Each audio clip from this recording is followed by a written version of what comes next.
நீங்கள் நம்ம என்ன பண்ண போகிறோன்னா மட்டன் லிவர் ஃப்ரை. அதுக்கு தேவையான அளவு எண்ணெய் ஊற்றிட்டு கொஞ்சம் சோம்பு, 2 கிராம்பு, 2 ஏலக்காய், ஒரு சின்ன துண்டு பட்டை சேர்த்துட்டு அது பொரியவும் ஒரு சின்ன சைஸ் பெரிய வெங்காயம் கட் பண்ணி சேர்த்துக்கலாம்.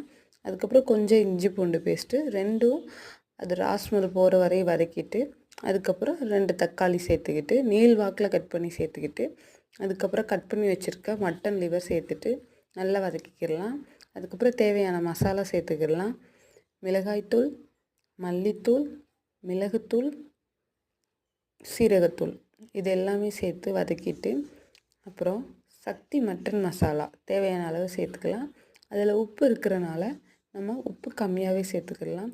இதெல்லாம் சேர்த்து நல்லா வதக்கின அப்புறம் மட்டன் லிவருக்கு தேவையான அளவு தண்ணி ஊற்றிக்கலாம். மட்டன் மாதிரி இது ரொம்ப நேரம் வேகாது, சீக்கிரமே வெந்துடும். அதனால் கொஞ்சமாக தண்ணி ஊற்றிட்டு தண்ணியெல்லாம் வற்றி எண்ணெய் பிரிஞ்சு வர வரையும் நம்ம வேக வச்சுக்கலாம். இது ரொம்பவே ஈஸியான மெத்தட்.